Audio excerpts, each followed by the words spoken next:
Meu caro Edu Panzi, primeira opinião nesse pós-jogo 7K, fala Edu. Ô Cirilo, a frustração pelo resultado, pelo empate, não pode ser maior do que a esperança pelo desempenho. O Atlético voltou a mostrar um bom desempenho depois da vitória no Clássico. Um time treinado, com boa execução de jogadas, posicionamento dentro de campo, variação de bola longa de saída curta, lateral que joga por fora pelo corredor central, ponta que centraliza ou que abre, jogadores sabendo exatamente o que fazer, um time que demonstra intensidade no jogo sem a bola, que alterna a marcação-pressão com linha baixa. É um Atlético bastante diferente nesse início de 2026, daquela bagunça que a gente viu no ano inteiro de 2025. No momento em que o Sampaoli teve 26 dias de treino nessa temporada, e vamos dizer, 3 jogos e meio com seus principais jogadores, o time demonstra organização tática. O Galo é um time treinado. E nos 2 últimos jogos, o Atlético encarou o Cruzeiro e venceu. Encarou o Palmeiras e por muito pouco não venceu de novo. E de virada, além de tudo isso, demonstra uma força mental muito grande, porque virou um clássico, estava virando o jogo contra o Palmeiras, mas acabou sofrendo gol no final. Pontos positivos maiores do que os negativos, que ainda existem.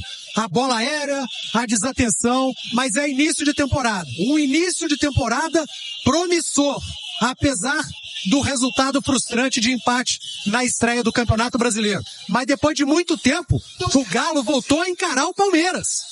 Um jogo equilibrado, de alternância de controle e de imposição.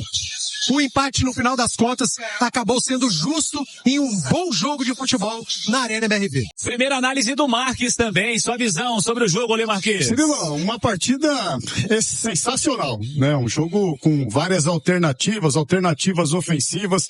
O Atlético encarando o poderoso Palmeiras, é poderoso Palmeiras, o Cirilo. O Palmeiras é uma excelente equipe de futebol, né? E no final, meu velho, é aquela frustração, porque uma bola longa, né, com uma casquinha do Flaco Lopes, essa é uma bola marcável, né? Que você tem que estar atento para não deixar sair a casquinha. Saiu a casquinha, meu velho. O Vitor Roque tem velocidade, foi à frente, tem força. O Franco não consegue recuperação na jogada e ele consegue, dividindo ali com o Everson, empatar o jogo de um jogo muito equilibrado, né? O Atlético com os mesmos problemas, né, do ano passado na bola parada, tem que corrigir isso com urgência, ô Cirilo. Essa é só a primeira partida do Campeonato Brasileiro. O Palmeiras tem nessa jogada o seu ponto forte, botou 3 grandões ali, né? Marlon Freitas, Flaco Lopes e Murilo, 3 para uma bola, e o Flaco foi muito feliz, né? Depois o empate com o Vitor Hugo, que na minha opinião fez mais uma vez uma excelente partida,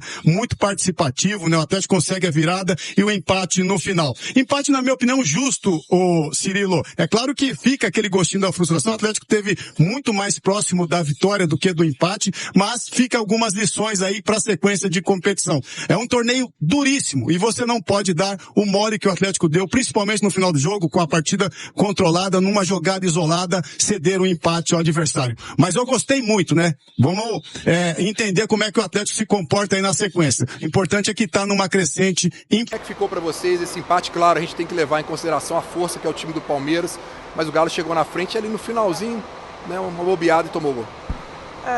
Boa noite.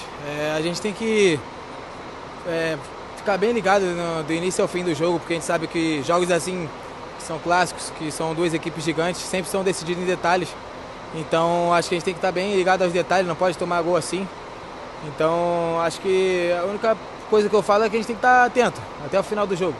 E é óbvio que a gente fica com esse sentimento ruim, porque acaba que o juiz acaba complicando um pouco o jogo, mas a gente não tem que ficar só falando da arbitragem, a gente tem que fazer o jogo acontecer, a vitória, pra gente não ter que ficar dependendo de juiz e ficar no final do jogo com essa angústia de dava para ter ganho ou não. E a gente tem que continuar trabalhando para não cometer mais esses erros assim de tomar gol. Ô, Alexandre, em outra hora a gente cobrava muito postura do time, né? E hoje o Atlético sofre um gol e não se abala, né? Essa postura está tendo. Essa mudança de chave foi importante também para começar a competição e a temporada bem? Com certeza, eu acho que a gente conseguiu acertar isso de quando tomar o gol não se abalar, porque são muitos minutos, a gente sabe que é a força da nossa equipe, os jogadores que a gente tem decisivos, então a gente tem que sempre continuar fazendo o plano que a gente estava tendo de jogo, até porque os gols foram assim, que nós treinamos, e eu acho que é continuar com a cabeça no lugar, independente de começar o jogo perdendo ou ganhando. Claro que perdendo é muito ruim, que você tem que correr atrás do resultado, mas nós sabemos a força da nossa equipe. Hoje, pelo nosso time de comentarista, você foi muito elogiado durante a sua partida. O que você pode falar com a gente do seu preparo físico? Você está 100%? A escolha do Sampaoli mesmo você ficar no banco? Como é que está isso? Sim, é a escolha do treinador, a gente só tem que respeitar, tem que demonstrar trabalhando dentro de campo, e estou 100% sim, eu estou me sentindo até melhor, inclusive, porque fiz a pré-temporada aqui junto com a equipe, e a escolha do treinador, eu tenho que continuar com a minha humildade, trabalhando com meus pés no chão, esperando a minha oportunidade, para quando aparecer eu ir bem e aproveitar.